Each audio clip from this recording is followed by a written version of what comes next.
My name is Mark Sussman. My mother's Beatrice Sussman. And I'm Lori Brownstein, and my mother's Beatrice Sussman. I learned it when I was young, and it was bits and pieces over time. And I recall as a child, my mother had, there was these black, almost looked like army boots in our basement.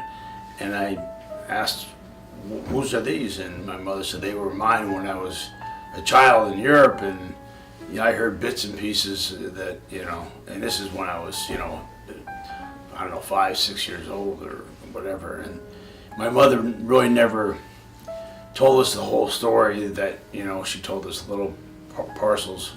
And then the time I learned of the whole story is at the night before my sister's wedding. We were at the Shabbos at the dinner table, and my mother had a relative from Canada who was a survivor, and he told his entire story. And my mother all of a sudden felt, it was really incredible, but she told the whole story as you may have just heard, and I never really heard it all until 30 years ago, approximately. Mm-hmm. And was that the same for you, Lily? So, no, first of all, now I know why I don't remember that story, is because I think I was at my 10th high school reunion the night before my wedding. So you were probably at dinner, and I wasn't. But I think there wasn't a specific time that I found out my mother's story. I knew my mother was a survivor. And again, we had bits and pieces. I knew my mother's father died. Well, her mother died and her baby brother died, and we heard that part of the story, and we heard the parts that my mother walked through the woods and that she was in an orphanage. But I think when I heard the first time I heard the whole story is when my mother recorded it for the Yale archives. And there was a tape of that, and we all listened to it. But I don't even know what year that was. But just growing up, we knew my mother was a survivor, and that she hated the cold, and it was just part of our upbringing. When I was younger, she told me the story before. When I got older, I heard it more, with the continuity of it. What I do remember, though, is from the first time she told me some about the story. She was like, you're so lucky. When I was a kid, I had to carry pails of water from a frozen lake in Siberia, and I was maybe 6, 7 years old. To me, I couldn't rationalize it, even realize what that meant, or that how her baby brother was killed and her mother by the Germans. But to me, I had no way of understanding what that really meant and how deep it was. I think my grandmother, we call her Bubby, our Bubby, told us many different times the story, and in a lot of ways, rather than hearing the whole thing at once, she would tell us whatever she was remembering maybe at that time. So she would tell us about what it was like when she was in the orphanage, or what it was like when she would be walking through the woods with her family or people that she had, met along the way. But I think that when it had come up, it was usually when, for me at least, when I was having a hard time with something, and she wanted me to recognize, kind of to put it in perspective, I guess, and to think about not only what my life could be like, but how lucky I am that it is the way it is, and how even though my problems seem big sometimes, they're not at the end of the day. So I think that oftentimes they were, so we would always know her story, but they were also great teaching moments. Yeah, as Nicole was saying, it was kind of just always a fact of life growing up, and piecemeal we'd always hear parts of the story, and a very few times I feel like only in recordings I'd ever hear the whole thing from start to finish, but it was just like a piece would come up in a part of conversation, or for example, I was like when I was in Alaska and I called her on Skype, she would talk about like the orphanage in Siberia and what it was like being there, since she knew I was in like a similar environment, obviously very different circumstances, but like it's just always a part of conversation and something that we were mindful of. Great. I think that it molded me in that, that you look at people and you shouldn't discriminate or talk evil about anybody. They're entitled to be whatever they believe in. And you know, she was persecuted and her family killed because she was Jewish. And it's awful to think that people in the world would do such a terrible thing, and for any reason. So, you know, I think it's you know, that's what I learned most about it, and you know, accept people for what they are. You may not like all people, but you don't hate them, or you know, they're entitled to their beliefs and their opinions, and you know, that's what they should do.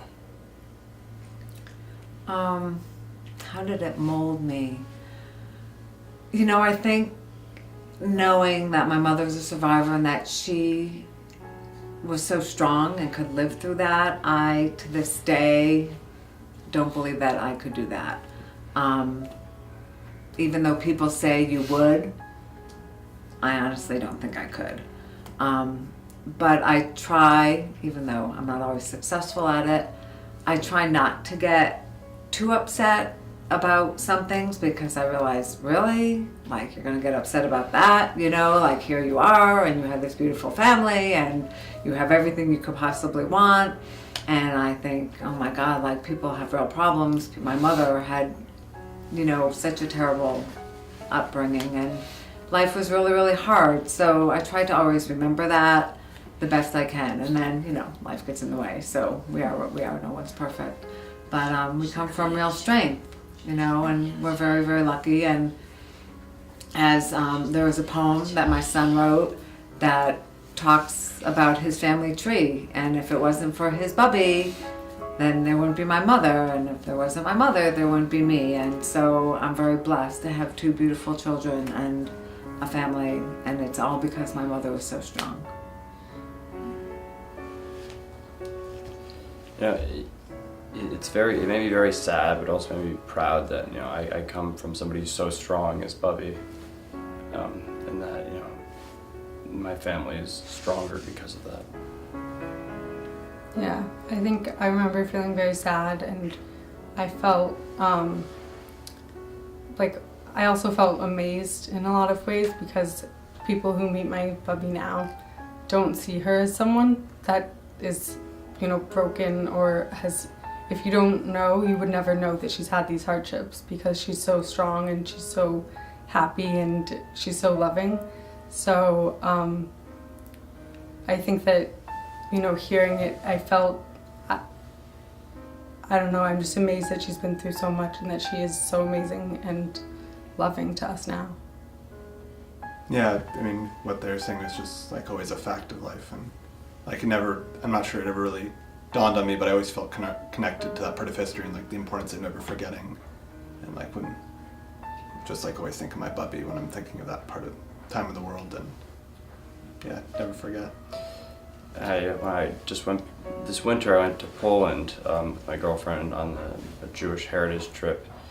And, you know, I always heard her story, and I couldn't rationalize, you know, the enormity of what she went through, and going there just helped me realize just a little bit more to how she must have felt, and understanding what she went through. Because when you're sitting here in, you know, Newton, it's very hard to to understand what she went through and the other side of the world during a war in a freezing place like Siberia.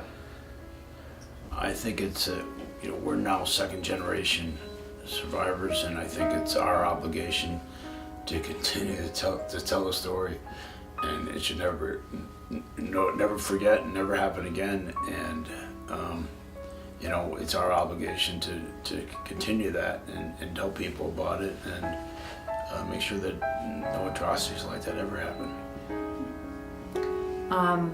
I feel that same sense of responsibility, and as the kids were growing up, when they were learning about the Holocaust in school, of course they knew more probably than most of their friends, and they shared the story of their grandmother. And then at one time my mother went into school to share her story with the kids, which I thought was very important, because when the kids could actually see my mother and hear from a survivor, the impact is so much stronger. And recently I went on a trip to Budapest and Prague and Berlin, and we met survivors that were still there. And I was with 43 other women, and I was emailing, who has mom's story? I had my mother's story, but I didn't know if I could find it. So I got the story, and I shared part of her story with all the women, and I share the poem, and it just, when I tell the story, because my mother's a survivor, I think people connect to it in a much stronger way, because, especially for my friends that know my mother, it just becomes so much more alive, and it's not just something that they're reading from a textbook. And I think it just becomes a much deeper story to be able to tell, and we can do that. And I think people hear it and are always so surprised that she actually survived what they're reading about and hearing about. It's really connected me to Judaism, and being proud to be Jewish, and having that as my identity, because she had to hide it her whole childhood, but now I'm able to be proud to be Jewish. I wear a chai on my neck, so does Ian and Bubby, and it's made me proud. Yeah, I think I would agree that it's definitely connected me to Judaism, and how I think of religion and what it means to me. And it also, I think, like, a lot of it is connecting to family. I think the importance of family, and when she talks about how she lost her family and what that was like and how hard it was to see other families, and now she has us as family, and we love that we all wouldn't be here without her. So we have this big beautiful family because she was so strong and so brave. So I think that in a lot of ways, for me, it comes back to being proud of our religion and of our family. Yeah, kind of expanding on what Nicole was saying, like, her whole story is the reason why we're here. Without any of that story, like, she wouldn't have ended up in New Jersey and then coming to Connecticut. She might have ended up in Israel, and it would have been a very different life for all of us. So her story, like, all the details really lead to our lives. And I think it's easy to be removed from it. It's something that happened. You look at, like, maybe American history, the Civil War. Oh, it happened such a long time ago. To me, the Holocaust had happened a long time ago, but it's still close to us. We still have survivors, and I think it's very important, to learn from them, people who are actually there, to hear their stories and what they went through, so we can record it in history so it doesn't happen again. Yeah, I agree with Josh. I think that it is easy for people to kind of remove themselves from it, but I found, whether it was in school when we were learning about the Holocaust or just in other conversations, when I share my Bubby's story with other people, it seems to make them think about it more deeply, and it's harder to remove yourself from it when you know people that are connected to it in that way.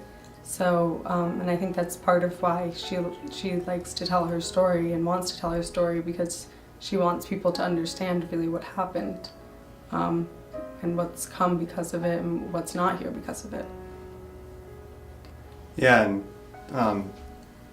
like with a lot of the horrible massacres that had happened, like, as when you're reading them in a history book, they can become a footnote as they get further and further away, but being one of the last generations where we can talk to survivors, I think it's a big deal to be able to speak with people like our Bubby and who were there, and that grounds it and makes it more real and really makes you understand in a way that it's harder to understand from reading a book from a far gone past. Yeah, I think the main thing to learn is to never forget and to try to, never forget. That's the main thing, I think. And to appreciate the small things in life. It's easy to get all upset about, when you spill something on your shirt or just the small daily activities, but, after you hear a story, you realize that, life isn't so bad, and that you can really get over it. Right. And I think that's part of the perspective piece, and there are, when we talk about life isn't so bad, for us, life really isn't so bad, but for some people it is really bad. And I think that this story, whether it's our Bubby story or other survivors' story, it can you know, hopefully it reminds them that if they're able to persevere and understand that, you know, or at least know that some people have come out on the other side of it and been able to look back on it, and while it's still sad and it's still incredibly hard to think about, like, it can get better. So I think maybe part of it is like a hopefulness of it for those who have, you know, problems that are, even when you put them in perspective, it's not that far off.